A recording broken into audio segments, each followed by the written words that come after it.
Alright, what's up y'all, LakerFan here. As I was about to title today's video, here to showcase how a slasher and a post scorer can carry in comp stage 3v3 in NBA 2K23. So, as a lot of you guys know, the stage meta is mostly just small guard, lock, big. Pick and pop spam, rim run spam off quick drops, or 3-hunt with the guard if you have a good matchup. Now the thing is, with the lineup that we're bringing out here, he has a good matchup no matter what. And also, we're playing the C4 boys in today's gameplay. They're a comp stage clan, they're really good in Pro-Am as well, but nonetheless, as you can see, 6'1" at the point guard position. Classic. It's going to happen every single time you load in here in stage, Pro-Am, whatever the case may be. It's always going to be a 6'1" point guard. Then a 6'6" pure lock, as you can see, and then a 6'11" big. Now, this kind of varies. It can be 6'11", it can be 6'9". Not really sure like what they prefer, to be honest. 6'11" gives more anchor and like back end ability, whereas 6'9" gives you more switch ability, versatility, where you can deal with the fact that a point guard might be 3-hunting a little bit harder and trying to go at the biggest matchup possible. But nonetheless, as you can see by the title of today's video, the gameplay point is to showcase how me and Tonic can carry in comp stage, even with all of these like metas and stuff developed as well. As you can see, we had a couple open opportunities for Apollo. We even called a little off-ball play on the inbound right there to try and get him a little flare up off the wing, and we were going to run like an off-ball screen to get him to 3. Either way, we end up a little bit low in the shot clock. I get the offensive rebound, and now here's where we get a little bit ugly. We got the big uglies out here. Me and Tonic, just the inside, like kind of just mashers and stuff. So we got Tonic just sloppy joeing it out down in the paint, as you can see, just getting bumped, but who cares? He's got the guard on him anyway. Teams can't afford to really put their point guard anywhere. And in case you guys remember the stage gameplay we did earlier in the year, it was kind of something like this. We had Zeke on the 6'9" point guard, for that matter, and it was still this exact same lineup. I had my inside 6'9", and then Tonic had his 7'2" outside post scorer as well. But again, the whole point here is to attack their small point guard. Now, as you can see, they attack our small point guard too right here. Apollo probably could have played the lane either way, but really, it's going to be a kind of back and forth as far as stuff like that goes, because with Tonic's lack of speed, we can't really put him in the pick and roll defense, so we have to more so go me and Apollo P and RD no matter what. As you can see, we camp Tonic down again with a guard on him, though. I just go with the rim run, and if the guard's down here there, I don't really care. The lack of spacing doesn't matter. But again, as far as pick and roll defense goes, if they were to bring their big man up right here, it's all on me and Apollo to play P and RD. But either way, they still go for the ISO on me because, once again, I'm a 6'9". This is not exactly a good lockdown, quote unquote. We'll talk about that in another video probably as well. But nobody wants to guard ball with a 6'9" in stage. I'll just put it like that. If they aren't on a 6'6", 6'5", 6'7" pure lock or anything like that, they don't want it. It's about as simple as that. Now right here you can see they try and rotate the guard out to Tonic again, and as you can see, we're here to talk about, like I said in the title of the video, how a post scorer and a slasher can carry in comp stage. Me and Tonic are combining for 7 points right now, and obviously I had my one little rim run with him camping down in the paint, and then also Tonic has a 3 and a 2 with a guard on him as well.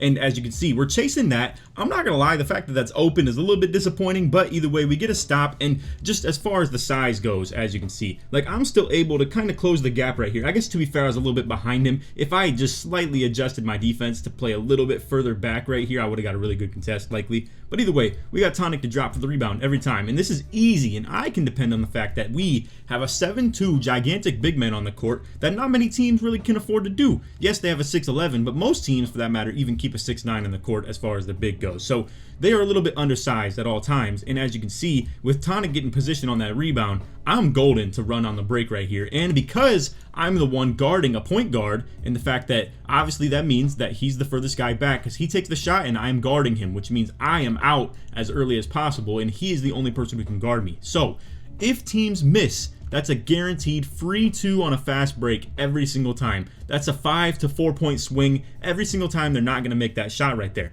And you can go ahead and believe anything you want as far as the stage meta of the 3-hunting and stuff like that, where taking 2s is just bad mojo, it's horrible, yada yada yada. Obviously, we have a completely different outlook. And you know, it's funny because most teams that have this outlook have elite defense. Teams that are willing to take their 2s every single possession generally have elite defense. We have a 7'2" and a 6'1" in the corners, and I have a 6'9" guard and ball. It's not perfect by any means. As you can see though, I am playing more so to just bait these people into these little 2-on-1s and just make them have to make that pass. I want to make sure that if I get beat, it is not in the middle. I don't want to get beat on crabs or anything like that too often either. I don't want to get just long run one way so hard to the point where then my guy has to play 2-on-1 all the way. I'm not sure who even contested this either. For that matter, it probably could have been me, and as you can see, I'm still able to get a contest on this. And again, Apollo doesn't even have to worry about the rebound. We got a 7'2" hawking it down right here. He gets to split the difference and just snag that rebound over anybody. So get a little yellow contest on that, and we're able to get another stop. Again, that goes a long way. now we got Tonic with the guard on him. I'm gonna hold screen, and if the back end we're playing lane on that or anything like that, boom, it's really pro-am principles.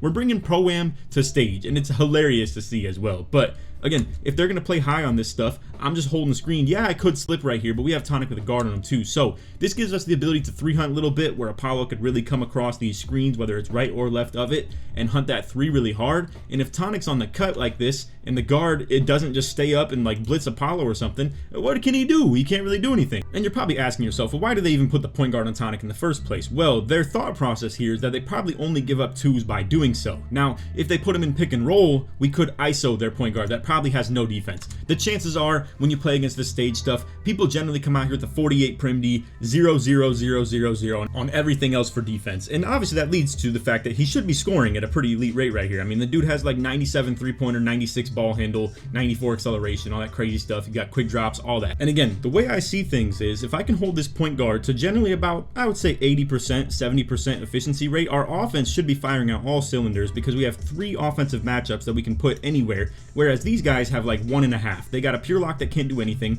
on O. They got a big man who can kind of pick and pop, kind of pick and roll, but the efficiency rate's not going to be that elite on like the random catch and shoot animations you get as a popper. I know exactly how it is in this game. It's not easy to shoot as a pick and pop.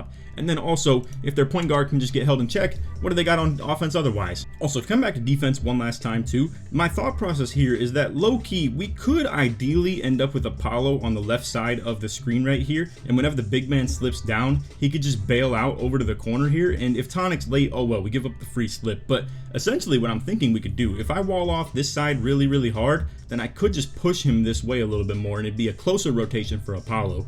And then if that's the case, then like I said, he could just swing out to the corner, and Tonic late could drop down to the big and then end up in the pick and roll defense eventually. But again, the whole thought process on that is really hard to set up, because then it means I have to force myself over to the right, and it'd be really hard and confusing to do that and force Apollo over to the left right here. So then we end up with some situations where, again, Apollo will just be one-on-one with their big man. It's going to be a little bit tough to get things like that to execute and work all the time. Now right here, I try and wall off his right to force him back into the middle, but off-ball defense logic doesn't exactly work like that. Obviously, as you can see, he just snaps him back to the right, and even though that's where I was trying to protect and not let him go there, obviously I can't just body him up, bump him, or anything like that. I'm not going to put my hands up on off-ball defense. I know some people believe off-ball pest is like a huge fixer in that logic, or playing the hands-up defense kind of fixes it like that too. I just am not a big believer in just spending the badge points in general, not to mention just to even do that at all. But anyway, again, they still put their guard on Tonic. Now right here, I'm going to try and dex out to get the ball with the point guard on me. Some teams will, like, honestly just switch that off the inbound. As you can see, I'm looking for this off-ball play that we did before, but now I got to make some adjustments mentally too. So moving forward, I actually have a little play counter to this where I'm thinking Tonic could pop slip to the corner right here. So as you can see, they try and just make it easy on this, where the big's going to try and switch down to me, and they wanted to rotate their guard out eventually. But if Apollo were to wrap across this to the wing and I had Tonic pop slip to the corner, that maybe could be a nice little play to get Tonic open for 3. Either way, they patched it up pretty good. That was good defense by them, and now I got the guard on me. However, we're a little bit late in communication, so unfortunately, I'm just telling Apollo, I got guard, let me just mash it out down here. And as you can see, we're low on the shot clock at that point, and now we're in a little bit of trouble, because we just had our 4-point lead right there and had a chance to take it up even more to like 6 or something like that. But now they get a little run right there. They cut the deficit down to 1 point off of the fact that I get blocked into their transition 3 right there. Really tough, but it is what it is. Like I said, we're still planning to take whatever buckets we can get. I'm here for the 2s on the quick drops, and we're here for some defense too. So now, 13-10, we got a 1-possession lead in total.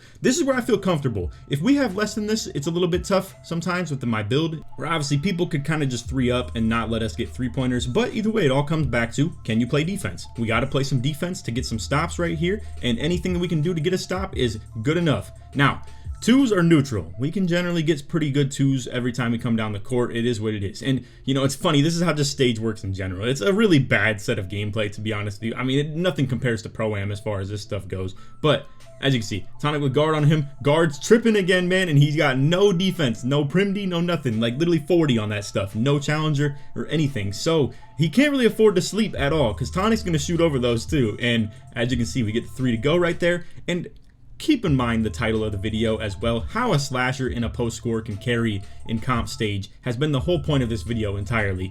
However, I do get crabbed right there. It was a really unfortunate one. Obviously, we don't want to give up threes like that. Right here, though, I'm in this little secondary press break where they have 2 guys down on Apollo, guard on me. We are going at this point guard every single time, no matter how it is. And you find a pretty consistent theme here that they're not going to put him on Apollo. And again, it would make it easier for us to 3-hunt if they had the guard on Apollo, albeit, yeah, it's probably a size matchup, but either way, his prim D and speed are horrible, so he can't really afford to guard anybody but me and Tonic. Now right here, you can see really good defense on that little wraparound. I'm here for the crab again. You can see I back up to defend it. We'll give a little bit of an insight on the defense too, because I think some people could really use this. So we're playing sides right here. I got right, Apollo's got left. Again, it's unfortunate because I would prefer for it to be the other way, but again, it's just miscommunication stuff. You don't want that to happen. So anyway, I'm on right, Apollo's on left. Now we give up the free slip, and he's here to help my left until I can recover to this. And as you can see, they don't eventually even end up taking the slip. They're 3-hunting really, really hard. And as you can see, it leads to Apollo getting back, recovering good. He's going to try and crab me right here as well, but I'm ready to back up and get in front of him again so I don't get crabbed. Now, we're playing really good defense still. I'm taking away whatever side ball hand he's got. Now I'm ready for any of this misdirection stuff as well. And now he's at the end of the clock, can't get it off, shot clock violation. Just so everybody's aware too, I am playing for that stuff. I'm watching the clock a lot when I'm on defense because obviously you have to be pretty mindful of their adrenaline, stamina, how much time they got left, what they're going to resort to as far as their extra like teammate options and stuff like that. As you can see, once again, they are putting the guard on Tonic, and we are going to get 2s every single time. You can't afford to do that, man. So now I'm on the right, Apollo's on the left. What we can do is maybe do that little thing I was talking about where potentially, and again, I do apologize for anybody who doesn't like the rewinds and this 3v3 gameplay stuff, but what we can do potentially, like I said, is if the big man slips a little bit closer to the basket, we could just swing Apollo out to the left right here, send Tonic down, and then me up. But because they have the pick and popper stuff with the sharp take, what they can do is pop slip to the corner right here. So as you can see, if we plan to do that, where I was going to stay up, Apollo swing over the corner, and Tonic rotate down, this is going to be a problem because then Tonic would have to go all the way from corner to corner. So it is what it is. Sometimes Apollo's just going to have to man up, play some D. And as you can see, Tonic's able to jump out the corner, and because we have the double bigs out here, after he jumps out the corner, I'm here for the rebound the exact same way he was. So I can split the difference between both these corner crashes right here. And now boom, I see the ball's not going in my direction, and now it's just a little baby lockdown who can't really like crash O-board either. So he doesn't even do anything for that matter. And now we're in a great spot. And again, the whole premise of this gameplay and this lineup right here is to bait them into inefficient shots. The point guard realistically could just get a quick drop probably every time if we're being completely honest. Now, as you can see, I'm going to take the ball right here. We're going to send Tonic down to the paint. We're going to keep him down with the point guard on him, and now I can just ISO anyway. And if I miss, Tonic's there for the O-board regardless. I got slash take. It doesn't matter who's guarding me in the first place anyway. And again, efficient 2-point buckets is what we're going to live by here. 10 for 12 total. Yes, they had 3 more 3-point attempts, but only 1 more 3-point make anyway. And they had the shot clock violation as well, as opposed to ours not. So